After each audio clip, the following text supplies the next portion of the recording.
नमस्कार। प्रादेशिक समाचार के साथ मैं शीला कुमारी। पहले मुख्य समाचार। प्रधानमंत्री नरेंद्र मोदी ने महाराष्ट्र में 511 ग्रामीण कौशल्य विकास केंद्रों का किया शुभारंभ। कहा, आज पूरी दुनिया में भारत के स्किल्ड युवाओं की बढ़ रही है मांग। रांची नगर निगम और Apollo hospital enterprises limited Chennai के बीच हुआ एमओयू। स्मार्ट सिटी रांची में अपोलो अस्पताल के लिए 15 नवंबर को होगा भूमि पूजन।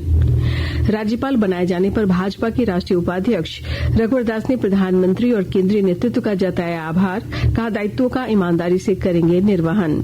और राजधानी रांची समेत राज्य के विभिन्न जिलों में अधिकतर पूजा पंडालों के खुले पट। मां दुर्गा के भक्तों की उमड़ने लगी भीड़। माहौल हुआ भक्तिमय। और अब समाचार विस्तार से। प्रधानमंत्री नरेंद्र मोदी ने आज वीडियो कॉन्फ्रेंसिंग के माध्यम से महाराष्ट्र में 511 प्रमोद महाजन ग्रामीण कौशल्य विकास केंद्रों का शुभारंभ किया। इन केंद्रों की स्थापना राज्य के 34 जिलों में की जा रही है। इस अवसर पर प्रधानमंत्री ने कहा कि आज पूरी दुनिया में भारत के स्किल्ड युवाओं की मांग बढ़ रही है। हमारी सरकार है जिसने युवाओं में स्किल डेवलपमेंट की गंभीरता को समझा है। हमने स्किल डेवलपमेंट के लिए अलग मंत्रालय बनाया और भारत में पहली बार स्किल इसी एक विषय के लिए डेडिकेटेड मंत्रालय है। मतलब कि देश के नौजवानों के लिए डेडिकेटेड एक नया मंत्रालय है। अलग से बजट तय किया गया है और अनेक योजनाएं शुरू की। कौशल विकास योजना के तहत अभी तक 1,30,00,000 से ज्यादा युवाओं को अनेक ट्रेड्स में ट्रेनिंग दी जा चुकी है। प्रधानमंत्री नरेंद्र मोदी कल उत्तर प्रदेश के साहिबाबाद से देश की पहली क्षेत्रीय रेल रैपिडेक्स का उद्घाटन करेंगे। इसमें लगभग 1,700 यात्रियों की क्षमता के साथ 6 कोच होंगे। दोनों ओर से पहली रेलगाड़ी सवेरे 6 बजे रवाना होगी और अंतिम रेलगाड़ी रात 11 बजे चलेगी। ये रेल सेवा शनिवार से आम लोगों के लिए शुरू हो जाएगी। राज्य में स्वास्थ्य व्यवस्था को मजबूत बनाने की दिशा में सरकार लगातार प्रयास कर रही है ताकि आम जनता को बेहतर और आधुनिक चिकित्सकीय सुविधाएं मिल सके। इसी कड़ी में आज मुख्यमंत्री हेमंत सोरेन की उपस्थिति में Ranchi smart city area based development क्षेत्र में Apollo multi super speciality hospital के निर्माण के लिए रांची नगर निगम और Apollo hospital enterprises limited Chennai के बीच सबलीज डीड पर हस्ताक्षर किया गया। इस मौके पर मुख्यमंत्री ने कहा कि राज्य में वर्ष 2019 में सरकार गठन के साथ ही स्वास्थ्य सेवाओं में सुधार की दिशा में लगातार काम हो रहा है। इस कड़ी में सरकारी अस्पतालों में इंफ्रास्ट्रक्चर को मजबूत किया जा रहा है। श्री सोरेन इस दौरान Apollo hospital enterprises limited Chennai प्रबंधन से कहा कि वो इस स्पेशलिटी हॉस्पिटल को जल्द से जल्द शुरू करें। इस मौके पर उन्होंने अस्पताल का भूमि पूजन 15 नवंबर को राज्य स्थापना दिवस के मौके पर करने का निर्देश दिया। वहीं अस्पताल प्रबंधन ने मुख्यमंत्री को बताया कि जल्द ही 250 बेड के अस्पताल निर्माण का कार्य शुरू हो जाएगा। रांची के सांसद संजय सेठ ने आज खिजरी विधानसभा के सौदाग पंचायत में रेलवे अंडरपास सबवे का उद्घाटन किया। करीब 3 करोड़ 50 लाख रुपए की लागत से बनकर तैयार हुआ ये अंडरपास 40 मीटर लंबा, 4 मीटर चौड़ा और 3.5 मीटर ऊंचा है।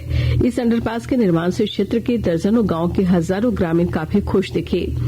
इस दौरान श्री सेठ ने इस अंडरपास के निर्माण के लिए प्रधानमंत्री नरेंद्र मोदी और रेल मंत्री अश्विनी वैष्णव के प्रति आभार जताया। आकाशवाणी के ताजा तरीन समाचारों के लिए आप हमारी वेबसाइट newsonAIR.com पर लॉग ऑन कर सकते हैं। ताजा समाचार X handle @AIR news alerts और Facebook page all India radio news पर भी उपलब्ध है। आप प्रादेशिक समाचार एकांश के X handle @AIR news _Ranchi और फेसबुक, इंस्टाग्राम पेज तथा YouTube channel AIR news Ranchi पर भी हमारे बुलेटिन सुन सकते हैं। प्रादेशिक समाचार आप आकाशवाणी रांची से सुन रहे हैं। शेष समाचार इस विराम के बाद। पल में यहाँ, पल में वहाँ, बेरोक टोक ये जाए हर जगह, प्यार से पुकारे जो जहाँ, गाँव हो, कस्बा हो या शहर हो, या किसी प्रदेश की हो राजधानी, इनका नहीं है कोई सानी। ये है दूरदर्शन, ये है आकाशवाणी। घर तक पहुंचाएं आपका विज्ञापन। आकाशवाणी और दूरदर्शन के विभिन्न चैनल देश के किसी भी कोने में विज्ञापन देने के लिए प्रसार भारती के मार्केटिंग प्रभाग से संपर्क कीजिए। प्रादेशिक समाचार में आपका एक बार फिर से स्वागत है। पूर्व मुख्यमंत्री और भाजपा के राष्ट्रीय उपाध्यक्ष रघुवर दास ने उड़ीसा का राज्यपाल बनाए जाने पर प्रधानमंत्री नरेंद्र मोदी, गृह मंत्री अमित शाह और पार्टी के राष्ट्रीय अध्यक्ष जेपी नड्डा का आभार व्यक्त किया है। श्री दास ने आज जमशेदपुर में पत्रकारों से बातचीत में कहा कि वे वर्ष 1980 से पार्टी में हैं और अपनी जिम्मेदारी का निर्वहन कर रहे हैं।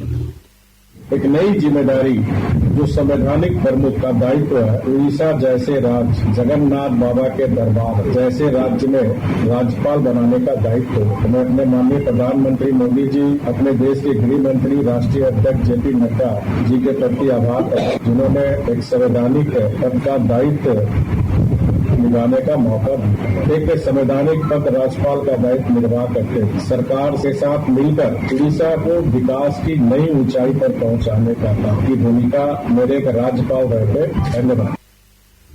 मेरी माटी मेरा देश कार्यक्रम के तहत गढ़वा जिले में नेहरू युवा केंद्र की ओर से गोविंद उच्च विद्यालय में कलश यात्रा निकाली गई। कार्यक्रम को लेकर स्कूली छात्र छात्राओं में काफी उत्साह देखने को मिला। इस दौरान विद्यार्थियों ने कार्यक्रम को सफल बनाने की शपथ ली और देश के प्रति जज्बा और शहीदों के प्रति लोगों के बीच जागरूकता का संचार किया। उधर गोड्डा जिले के बसंतराय प्रखंड में भी अमृत कलश यात्रा निकाली गई और पंच प्रण की शपथ ली गई। कलश यात्रा में स्थानीय जनप्रतिनिधियों के अलावा बड़ी संख्या में आम लोगों ने बढ़ चढ़कर हिस्सा लिया। मुख्यमंत्री रोजगार सृजन योजना के तहत आज गोड्डा जिले के पोड़ियाहाट प्रखंड के बिरनिया गांव में के लाभुक सुनील कुमार यादव को एक 4 पहिया वाहन की चाबी सौंपी गई। राजधानी रांची समेत राज्य भर में दुर्गा पूजा को लेकर उत्साह का माहौल है।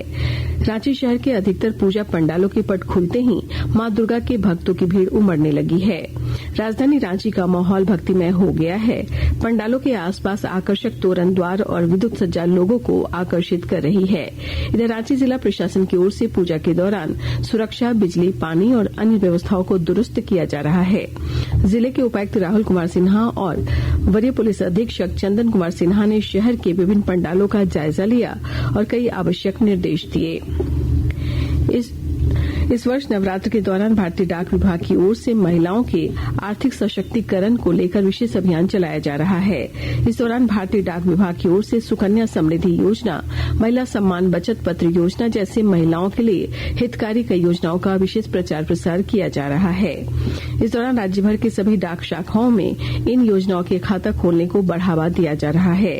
रांची मंडल के डाक अधीक्षक उदयभान सिंह ने बताया कि नवरात्र के दौरान लगभग सभी पूजा पंडाल एवं प्रमुख चौक चौराहों पर इन योजनाओं के प्रचार प्रसार को लेकर होर्डिंग लगाए जा रहे हैं।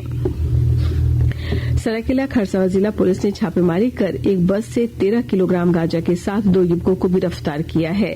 जिले के पुलिस अधीक्षक डॉ बिमल कुमार ने बताया कि गुप्त सूचना के आधार पर टाटा से बिहार जा रही एक बस में छापेमारी की गई, जिसमें ये सफलता मिली है। दोनों आरोपी युवकों को पुलिस ने न्यायिक हिरासत में भेज दिया है। अंत में कुछ संक्षिप्त खबरें। नमामि गंगे परियोजना के तहत 2 अक्टूबर से 31 अक्टूबर तक साहिबगंज जिले में स्वच्छता को संस्थागत बनाने एवं सरकारी कार्यालय में लंबित मामलों को कम करने के लिए विशेष अभियान 3 का आयोजन किया गया। इसी कड़ी में आज सभी प्रखंड सह अंचल कार्यालयों में स्वच्छता अभियान, स्वच्छता के साथ अभिलेखों का संधारण जैसी गतिविधियों का आयोजन किया गया। पलामू जिले के रामगढ़ थाना क्षेत्र के बभंडी गांव में ईंट लदे एक ट्रैक्टर के पलट जाने से उस पर सवार 3 नाबालिग समेत 4 लोग घायल हो गए। सभी घायलों को बेहतर इलाज के लिए एमएमसीएच में भर्ती किया गया है। अंत में मुख्य समाचार एक बार फिर। प्रधानमंत्री नरेंद्र मोदी ने महाराष्ट्र में 511 ग्रामीण कौशल्य विकास केंद्रों का किया शुभारंभ। कहा, आज पूरी दुनिया में भारत के स्किल्ड युवाओं की बढ़ रही है मांग। रांची नगर निगम और Apollo hospital enterprises limited Chennai के बीच हुआ एमओयू। स्मार्ट सिटी रांची में अपोलो अस्पताल के लिए 15 नवंबर को होगा भूमि पूजन।